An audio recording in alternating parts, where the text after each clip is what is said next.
Shalom. All praises, glory, and honor unto Yahweh Ba'Shem, Yahweh Shai Ba'Shem Kakadash.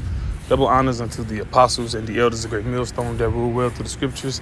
Peace to the 144,000 and the rest of the hopeful elect. I'm Brother Kaya from GMS Indianapolis, a branch of GMS Indiana. The other camp is GMS Gary. And I just want to do a quick lesson on a precept. This one in particular. Let me see. Okay, I think that's Isaiah, the 2nd chapter, when it speaks about the Lord getting rid of.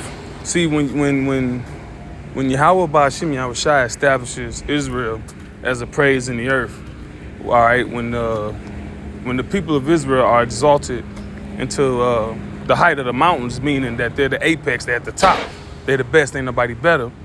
There will be no more war in the earth. Now, right now, the seed of Amalek, as the scripture in Numbers says, Balaam, when he saw the man whom the Most High opened his eyes, Balaam said Amalek was the first of the nations. Yet, matter of fact, let me get that real quick. Numbers 24:20. And when he looked on Amalek, he took up his parable and said, Amalek was the first of the nations. Another word for first is chief. All right, you at the top, you the king of the hill. And right now, the people who you can't speak about, the people who you'll get deplatformed, you'll get canceled if you speak about them, even if it's the truth. Okay, that's the people who's at the top right now, which they are the seed of Amalek. Amalek was the first of the nations, but his latter end shall be that he perish forever, right? Because they have striven against the Lord. They have striven against the Most High. They are behind everything called evil in the earth today, all right? And they are at the top of the nations, all right? They are at the height. So that's how you know that they couldn't possibly be the children of the Most High, because the Lord said that when the children of Israel go back to their land, the world would no longer know war. All right? This is Isaiah 2:1, the word that Isaiah, the son of Amos, saw concerning Judah and Jerusalem. All right, the northern and the southern kingdom.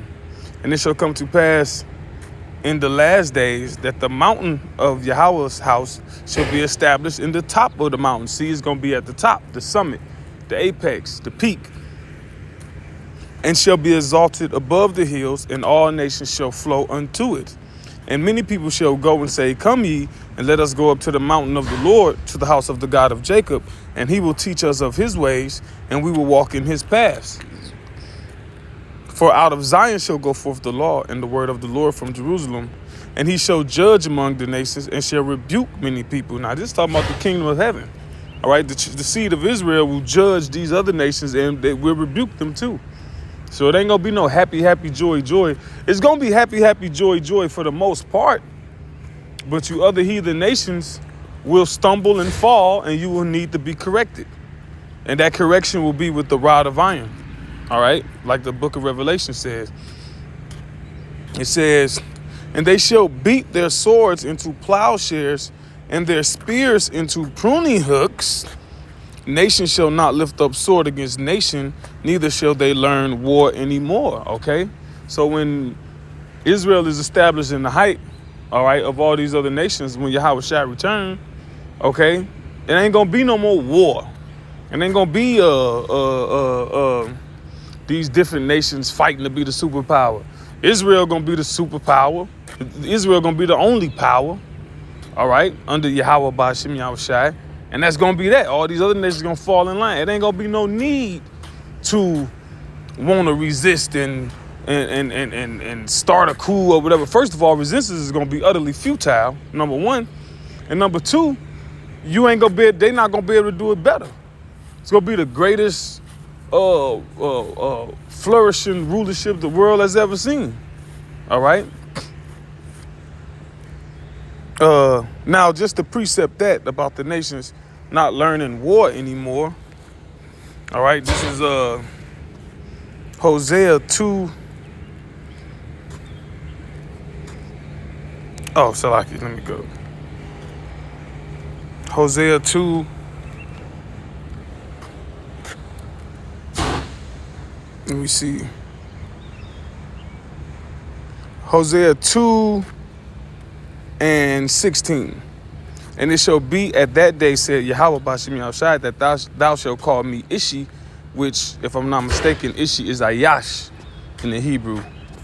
And Ayash means man, or honorable man, or also husband. All right. So our people is going to praise the Most High as our God with one consent. All right. We'll be his born again virgin wife. Right. Anyway. And he'll be our husband. Okay. And shall call me no more Baali.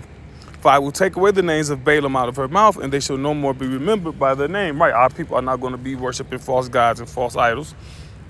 All right. And in that day will I make a covenant for them with the beast of the field and with the fowls of heaven and with the creepy things of the ground. Right, because what? The same covenant that was made with mankind, Adam, Noah. All right, that the fear, okay, of the animals, they would fear us. They would respect us. They're not going to be attacking us, okay? Like the book of Isaiah says, the suckling babe shall play with snakes, roughly paraphrasing. All right, it ain't going to be no bear attacks. And the scripture says there will be no destroying in his holy mountain. Let me see. Isaiah 11 and 9. Verse 8, and the sucking child shall play on the hole of the asp, and the weaned child shall put his hand on the cockatrice's den, venomous snakes. They shall not hurt nor destroy in all my holy mountain, for the earth shall be full of the knowledge of Yahweh as the waters cover the sea. So in the Lord's holy mountain amongst Israel, it's going to be good. The covenant is going to be made with them. All right, the covenant with the Lord and his people, and with the creation part of that covenant too. Where the creation will utterly bend to the will. The creation will utterly bend to the righteous will of the Israelites, man.